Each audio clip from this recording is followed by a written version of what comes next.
go to your spank bank. Yeah, just go in there. Yeah, you're trying to think of something, you know, intimate moment you had with your girl, or something kinky you did, or anything but fucking the smell of fucking all these dudes, man ass, and fucking like that Red Lobster smell, like that buttery fucking smell, like the butter biscuit, the 20 cheddar loads, biscuit, 20 loads of goo on this girl's fucking head. You just smell like BO and fucking nut, and you're like, oh god, you're just trying to like not breathe through your nose. What?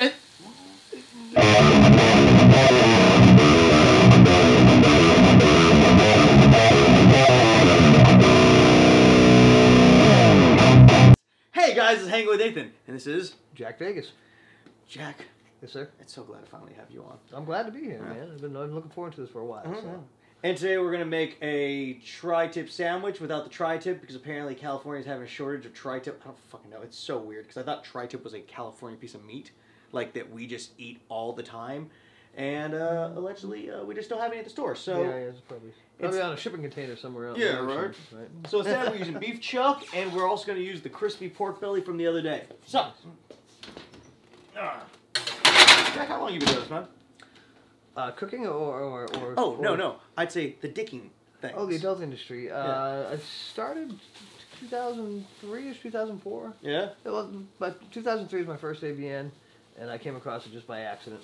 I was vacationing in Vegas in January. Okay, and, so would you show up at AVN? And... Yeah, me and my sister on it. We took a trip, and it was like a random trip. Hey, want to go to Vegas for the weekend? Yeah, cool. We hopped on a plane, and it happened to be AVN weekend, and we seen what it was all about. At that time, it was in the Venetian, and it was much better at that time because it was more industry, and they kept the civilians away from us. At least, like, you know, on the convention floor, of course, with, like, you know, the mingle or whatever, but afterwards, like the circle bar and all that, it was like strictly industry only. And so that part was a lot cooler back then. Oh, dude, I've only heard tales and stories of the Venetian, how cool it was before DVD sales fucking tanked. Yeah, no, it was definitely a much better scene, and it felt more like family as well. Yeah, it was way bigger, way bigger. Like, and it was cool about it at the time. The Paul Fishbein, who owned AVN, he was pretty smart. When he made the deal with the Venetian, he knew that the casino right next to us, they would have the Electronic Consumer Show. Right, and so that's like the biggest convention in Vegas every year, any year. That's the big fucking draw, right? Yeah. So all the eggheads will come out, and all the eggheads with money. So they'll be out there telling their wives there's a computer show and memes while they're going next door to the AVN. So we piggybacked off that for like almost 20 years, I think they did that. God damn. And then finally the contract ran out, and we got stuck over at the Hard Rock, and they just treated us like shit over there from day one. Yeah, it never seemed like that was a very woke-me place, and No, they didn't care for us. This job sometimes does help, you know. Just flirt with people. Just learn that. And especially, I worked with a lot of big girls in my day. I've done a lot of BBW. Oh yeah. Sites, sure, yeah. That was all part of the plan back in the day, you know. And so yeah, big girls need special types of attention. Oh yes. They need extra reinsurance sometimes, you know. So it's all good. How about yourself? Do any BBWs yet? Yeah, I have. Have you hit that stage in your career where your career tanks and you have to do fucking BBWs? You know, it's I have been doing grandma stuff. That's it. Dude, watch out. This is no joke. Watch out for fucking UTIs when working with older women like that. Yeah? It's like a real common thing. I had to stop working with older women just because I was like, what the fuck is with these UTIs? And finally, you know, Briggs is like, well, if you're working with older chicks, it's, yeah, like, it's pretty common, you know. So, question. I'm gonna say, guys, we have a doctor. His name is Dr. Riggs. Dr. Robert Riggs, greatest sex doctor in the world.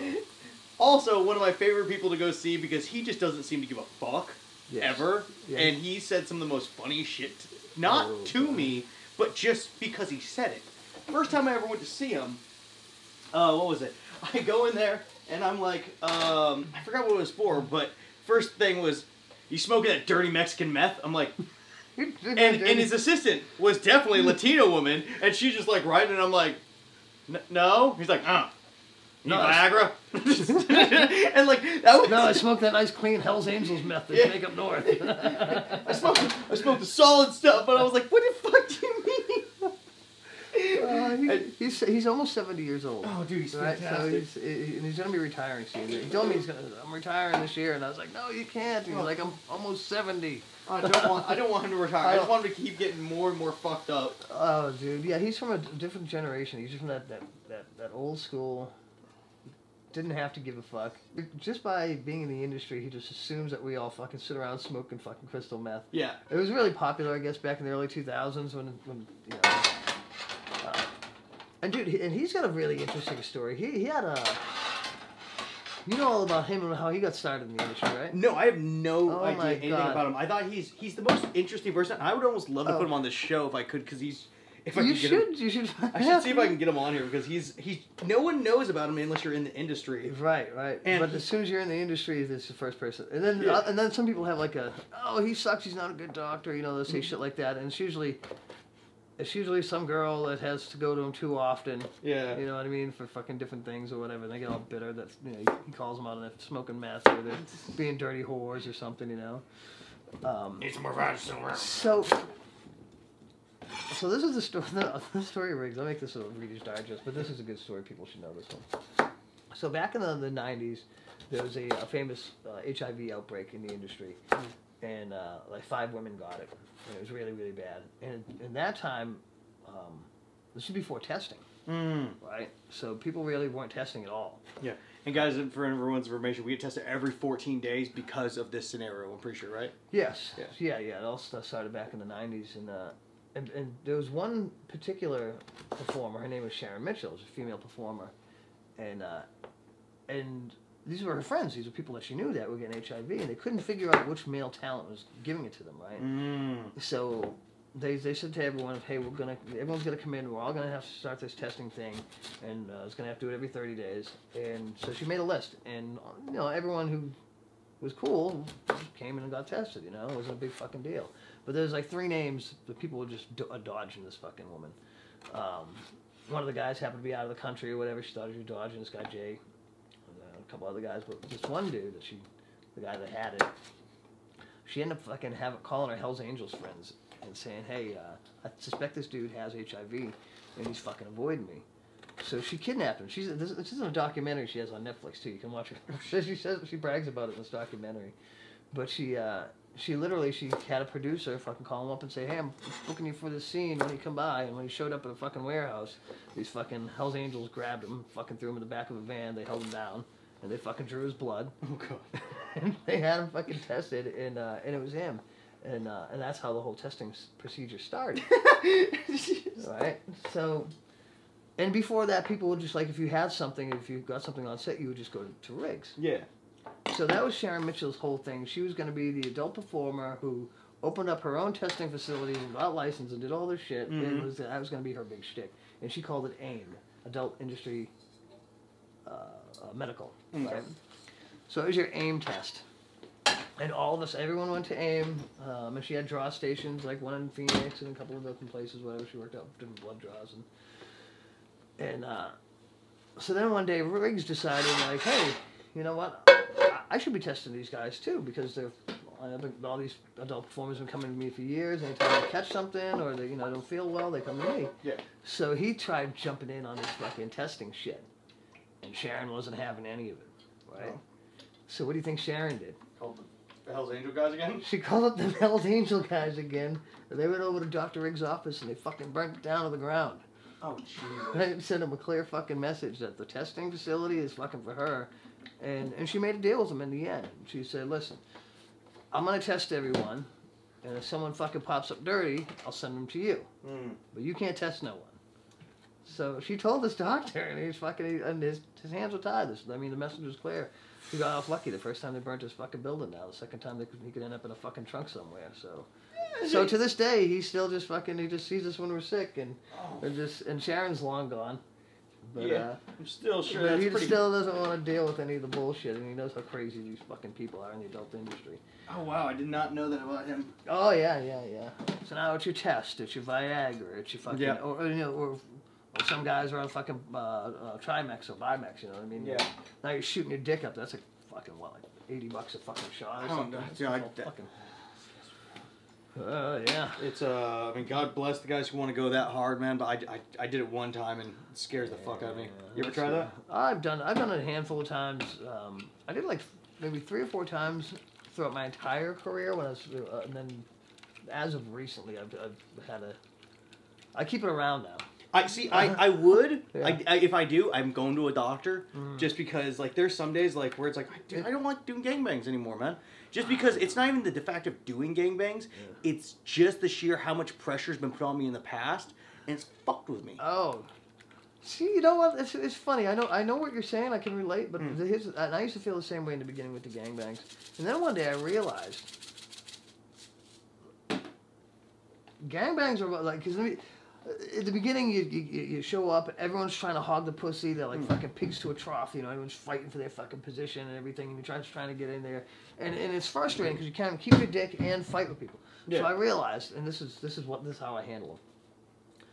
My dialogue is usually better than other people. I can talk to people, you know what I mean. So I volunteer. As soon as I do a gangbang, I'll be the guy who speaks and like introduces the girl. Hey guys, hey, here's fucking so and so. We're gonna fuck her asshole out, right? Yeah. And then I'll be that stupid guy that talks in the beginning, and I'll be the first one to pull my dick out, maybe, or so to the director and to the audience, like, oh hey, Jack brought that. Okay, he's in that gangbang. Yeah. And then fucking I leave, and I just get to the back of the fucking line. I just sit there and I just watch everyone fight for it. And just do all their shit, and I just sit there fucking just jerking, keeping on the edge, just trying to, and I'll do fuck as little as I have to for a few different reasons. I don't, you know, sometimes it gets pretty gross in there. You know, yeah, 100%. If it's like my buddies, whatever, like you and I like gangbang Ziggy or something, it's like I don't care. But you know, sometimes it's these dudes, and you know they took you don't know who they are, you don't know their names. They took a bus there, and you're just like. You know, you're like those gangbangs. You know, those ones are the guys that show up and they didn't drive there. Yeah, the when they're not a part of the people that usually. Yeah, see. and you're just looking around like, where did this guy come from? Did someone drop him off? Did he walk here? Is he even here? Why is he so sweaty? Did he just fucking happen to fucking knock on the right door? Have you been getting water in a long time? Right. So, speaking of which, but yeah, then I just sit back and I just let everyone fight for it, and then like 30, 40 minutes goes by, and then fucking I just go over and fucking come on the girl and leave.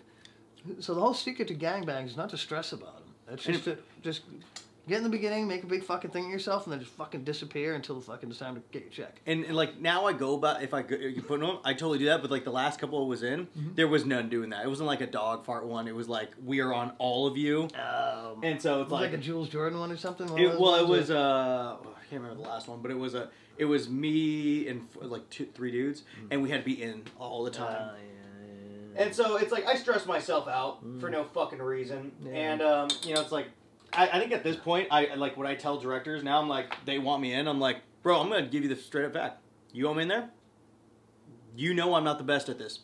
If you know that, cool, because I'm not gonna give you your money back now that I've told you that. Because that's I feel bad if I don't work, but if I already told you this could happen, then it's like I don't feel bad about it, and so I just kind of like but. Also, that kind of gives me a thing where I'm like, now I have no responsibility, and I kind of go in there and fucking do better. So it's almost me reverse psychologizing. That's the whole thing too. Once it's, and I don't care how many fucking scenes you do. I don't know. I stopped counting at 2,000. You still, sometimes some mornings I'll know. Like I'll be in the shower and I'll fucking be like, you know, is it gonna work today? Is it gonna? Well, then I'll know. You know. Yeah. But sometimes you get there and it's just like a total surprise. Like you worked in the shower fucking an hour ago. What the fuck? Now you're dead in the water. Hey. And then I'll be like, you know, and then so I always have like Ziggy was always like, I'll edge you before you go off to work, make sure everything's fucking working, you know, get the motor running, make sure everything's working properly. God bless. And I'll be like, yeah, it's great. And then fucking sometimes, whatever. So I had a fucking. You want to hear my horror story recently? Yeah, it's sure. A fucking good one. So I'll start by saying.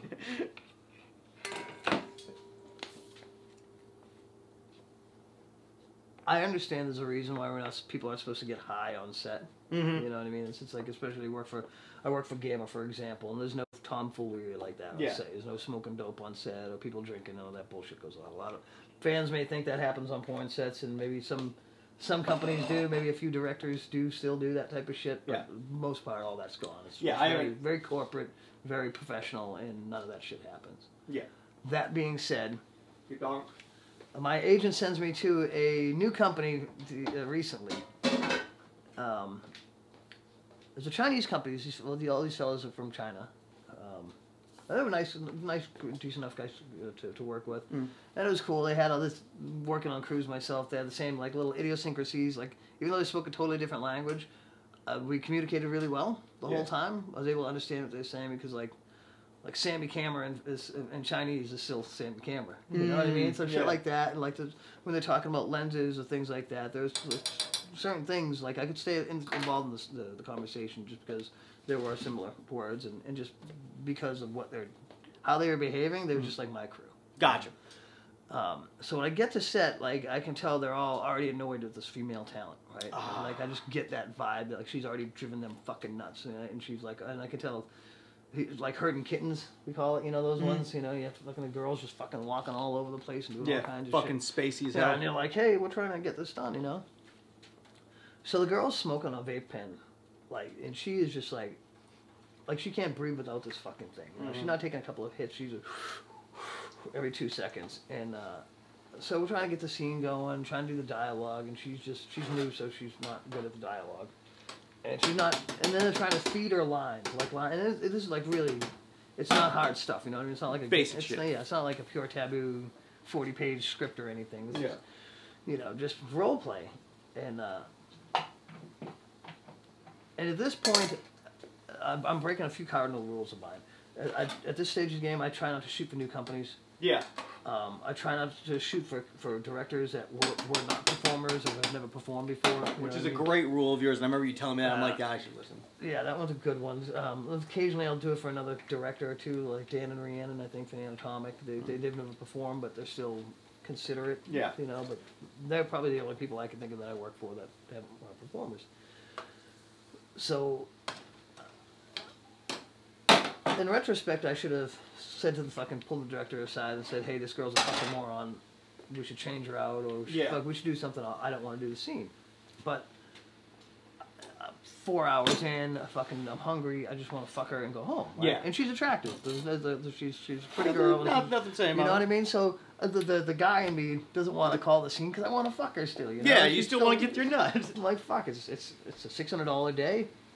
It's not my full rate, but it's not, it's not my bottom rate either. Yeah. And it's a sliding scale. And so, like, fuck it, But we've worked out. We get to the pop, and I can see this because she's all over the place, and she's kind of new.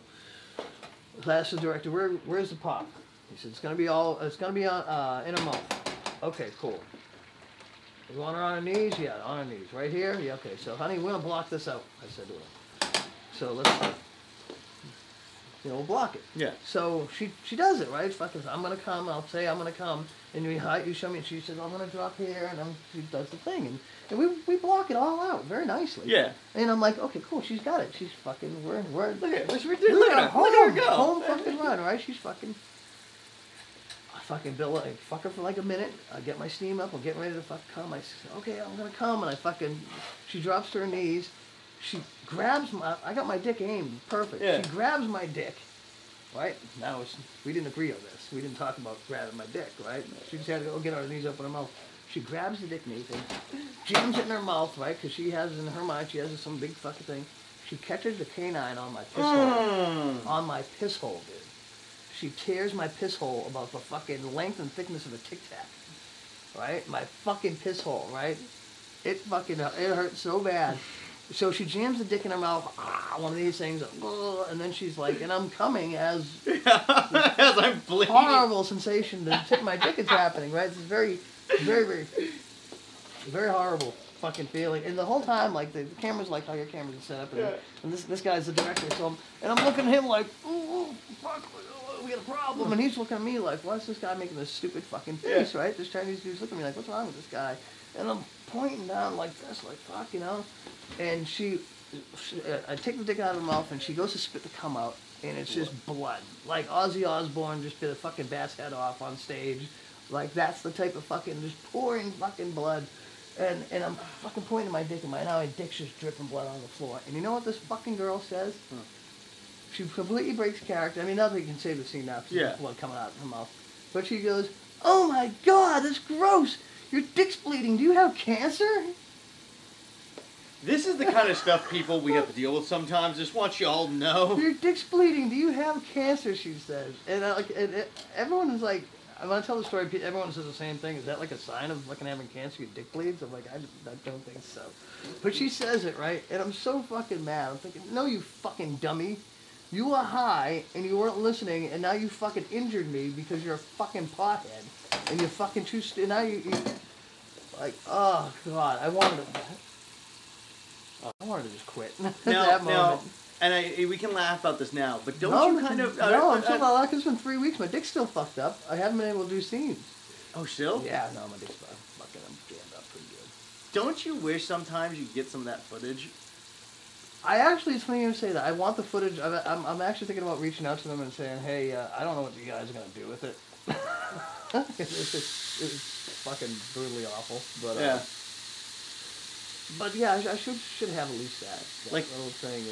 Were you there that time I ate shit at the gangbang? I slipped on the floor. Oh yes. I would love to clarify when you talk about stuff like that. Okay, yeah. Sorry, not ate shit. I was the whole floor was covered in whipped cream, bananas, and strawberries, and we're at Pop, and I go whoop and just fucking eat shit. Well, you're not very coordinated, so that's probably why. Maybe if you did some sort of maybe if I started doing gymnastics parkour or something, some sort of parkour, gymnastics or something, maybe. I guess at least I was the one who fell, not anyone else there. Wait, that was an Anatomic one, right? Yeah, it was Anatomic. Yeah. No, wait, did I? I'm trying to think. Were you? I do remember you fall. I'm trying to think. Was that the one where everyone was falling? No, I was the only one who fell that day. Okay. Everybody was worried that they were going to fall. I was the only one who did fall. Yeah, they did one where they finally stuck out. They slept doing a double plastic. I told them, it's a double plastic's the worst. Yeah. One sheet of plastic's bad, but two sheets of plastic on top of each other with bodily fluids. Yeah. Yeah, the very first one I ever did for them, it was, I think it was like 25 or 30 guys, and dude, it was hot, it was gross, it was Adriana Chechik and someone else. It gets so gnarly when it gets that many dudes, and especially because, like we were saying earlier, once you get past 10, you don't know these fucking people. It's no one that you know. Yeah. And they're just finding random ass dudes at that point. It's like you find Craigslist or sexy jobs. I don't know where they're fucking putting ads up, but I was just nailing ads to a fucking telephone pole or something down in Hollywood. And people just show up. And I just go in there. I'm like this. Fuck, they're tested right. Yeah, right. Go for gold. Woo! Jim Lane gangbangs are by far the dirtiest fucking gangbangs out there. They are just debauchery. It's terrible. Hey, would you do this? Oh no, he doesn't. He doesn't even ask. We did one with Jennifer White a while back. I remember getting the text, and it was like a real, "Hey Jack, are you available this time on this day for a gangbang?" And I was like, "No." And I asked who's gonna be there, and he said the usual crew. And I was like, oh, "Okay." So I took it. I'm thinking like the Eric Johns, and those stuff, And we get there, and he's got a bunch of shirts. Everyone's got a shirt, and it's got a number. He's got 50 shirts, and everyone's got a number, right? So my buddy was the PA, and I was with Marcus London, and so we got number, I think, 2 and 3. Right? Dope. So I was pretty happy at this point. I'm like, all right, cool. So then we find out when we get there, this is a cream pie gangbang. Jennifer White, right? And this is like when she's like, so. Yeah. All right, so we get to this fucking thing, and right before fucking, this is exactly how Jim says. Okay, everyone get around, everyone. Blah, blah, blah. All right, so here's going to be the thing. Everyone's got a shirt. It's all got the numbers, and we're going to go in numerical order. But if you can't come, just fucking get the fuck out of the way and let the next guy come in. I don't want anyone bogarting the pussy. All right, we're going to try to come as fast as you can. And as soon as you can come, you just step to the side over here, and Adam's going to give you a ticket, and you take the ticket up to the window, and you get paid. That's how everyone gets fucking paid today. All right, does everyone understand? All right, any questions? No? Good, let's do it. And I said, well, I got a question, Jim. Jack, what? What the fuck? What do you want? I said, it's a cream pie gangbang. So I was like, is she going to, like, douche out in between guys? No, she's not going to fucking douche out in between guys, he says. It's a fucking gangbang, Jack. Just get the fuck in there and fuck her. Shut up. You got number 2, so if you don't fuck this up, you should be able to fucking come and get the fuck out of there before you fucking walling around and fucking number 50's fucking come. This will fucking entice you to fucking come fast for once. And I'm like, oh God. So that, dude. Did you ask him, like, hey, If I come multiple times, do I get more tickets? Well, so, you know what? Though that was the deal, because sometimes some guys Like couldn't Eric? come and fucking Yeah. and yeah, exactly. As a matter of fact, I think Eric did say they come a couple of times. Yeah, I'm sure. You know who else would do that? Mason. What? Do you ever shoot for Mason? Yeah. Mason, have you ever been on one of her shoots? Like, dude, she said this one day. We're thinking the guy shoot. A guy couldn't come, and so immediately, like, she's, you know, maybe he could come, but maybe she just started getting in his fucking head. Yeah. She's like, come now, and he couldn't come right then. She said, get the fuck out of the way. Can anyone else come for him? This fucking guy can't come. If anyone else can come, they're gonna get his fucking paycheck. Get out of here. And she's kicking him in the ass, getting the fucking guy out of the way. I don't fucking remember who it was. Fucking, we'll probably never seen him again. But, that's brutal. but she would just be like, if anyone can come, I'm giving him your paycheck. And she's like, no, Dude, now I really I feel like a fucking- fucking loser, right? You know how it is on those things. Around the back, you're just in there, you're just trying to go to your spank bank. Yeah, just go in there. Yeah, you're trying to think of something, you know, in a moment you had the girl, or something kinky you did, or anything but fucking the smell of fucking All these dudes. man ass and fucking like that Red Lobster smell, like that buttery fucking smell. Like the butter biscuit, the 20 cheddar loads, biscuit. 20 loads of goo on this girl's fucking head. You just smell like BO and fucking nut, and you're like, oh god, you're just trying to like not breathe through your nose. What? No, it was I what I hate did it. where I hated it a lot. The Asiani ones. Oh, yeah, those are particularly. Because one, their table I don't was know. just this too high for me. Yeah. And then you give you this tiny box to sit Yeah. on, and then it's like, as you're, everyone's just like trying to come as much as possible. And now I'm having to jerk off with the other dudes come because I'm not, because in my head I'm waiting till the end, and I'm just like, Yeah, those. I did a handful of those ones for those guys. They got me in the beginning because they paid the guys shit. oh yeah, It was they paid terrible. Fucking insulting. What they paid. It was terrible. It was the fucking worst paycheck. I think it may have been the worst paycheck I've ever gotten in the entire Yeah. industry. It was like insulting. But they got me in the beginning because they had hired Ziggy a few times. And they paid Ziggy, for those who don't know Ziggy's my wife, but, they paid her fucking like her rate plus. Yeah. So it was like, hey, you know, do you want to come along? I'm like, okay, cool, I'll do it. And then fucking showed up. You did one with Yeah, Ziggy yeah. as well. So I was like, oh, it's cool, you know, it was me and Nathan and whoever. And, Yeah, it was a good time. and then I did a couple other ones, but I know what you mean. They were really gross. I did the one, the 3 days before Mercedes went to fucking prison. Yep, that's the one I was in. That's the one you were in that one too, right? Yeah, that was a. That was Yeah. a. How's that look? Presentation is wonderful. Why don't you put your little face on that? Oh my god, amazing. Is it? Not really, it was good, dude. Shit. I'm running out of fucking room. Oh, wonderful.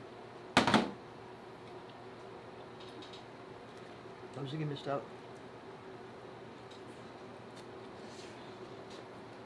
Mmm. That's a great goddamn sandwich, dude. Why don't you tell everyone where they can find you and whatnot, where they can find your new scenes? Because I know there's plenty of people who still find your stuff and Oh, yeah. they like it. Yeah, Dude, surprisingly. you know I how don't you know go on Pornhub? what's that? You know where your Pornhub ranking is? No.